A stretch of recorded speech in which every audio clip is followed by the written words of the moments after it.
మెదక్ జిల్లా పోచారం ప్రాజెక్టుకు భారీగా వరద వచ్చి చేరుతోంది. మరింత సమాచారం మా ప్రతినిధి రామకృష్ణను అడిగి తెలుసుకుందాం. రామకృష్ణ, పోచారం ప్రాజెక్టు వద్ద వరద పరిస్థితి ఎలా ఉంది?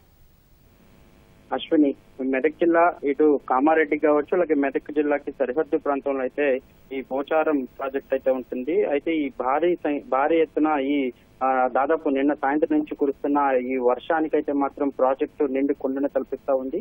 అయితే ఈ మొత్తం గేట్లు కొంచెం ఎత్తినా గానీ భారీగా ఒకసారి రావడంతోనే ఎడమ వైపు మాత్రం చిన్న గండి పడిందని చెప్పుకోవచ్చు. ఆ గండి ద్వారా నీరైతే కిందికి దిగువకి వెళ్ళిపోతుంది. అయితే పూర్తిగా ఈ పోచారం ప్రాజెక్టు పూర్తి స్థాయి నీటి సామర్థ్యం అయితే 1.820 టీఎంసీలుగానే ఉంది. అయితే ప్రస్తుతం అయితే మాత్రం విస్తీర్ణ పూర్తి స్థాయిగా నీరైతే వచ్చి నీరు చేరుకుంది.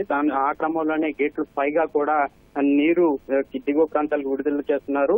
ఇన్ఫ్లో అయితే మాత్రం 13,129.8 క్యూసెక్కులుగా ఉంది. అయితే ఈ వర్షం నేపథ్యంలోనే అటు ఎడమ వైపు మాత్రం బాగా భారీ ఎత్తున గండి పడి దిగువకైతే నీరు చేరుకుంటున్నాయి. అయితే ఇప్పటికైతే మాత్రం అధికారులు అప్రమత్తమయ్యారు.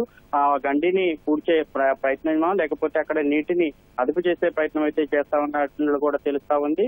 ఒకసారిగా అటు కామారెడ్డి కావచ్చు, ఇటు మెదక్ కావచ్చు, భారీ వరదల నేపథ్యంలోనే ఇలా కిందికి నీరు దిగుతున్నా గానీ అధిక సంఖ్యలో మాత్రం ఎక్కువ కీచెక్కులు వచ్చిన నేపథ్యంలోనే అటు గేట్ల మీదుగా కూడా నీరు వెళ్లడంతో ఎడమ వైపు మాత్రం చిన్న గండి పడి అటు నుంచి మాత్రం నీరు దిగువకి వెళ్తున్న పరిస్థితి అయితే ఉంది. అశ్విని, ధన్యవాదాలు రామకృష్ణ.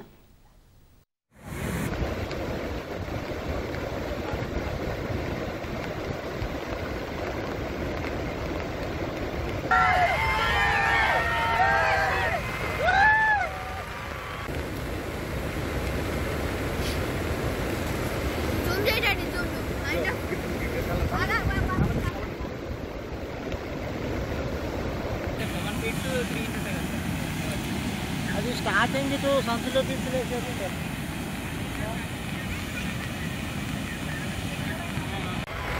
చెప్పొస్తుందిరా.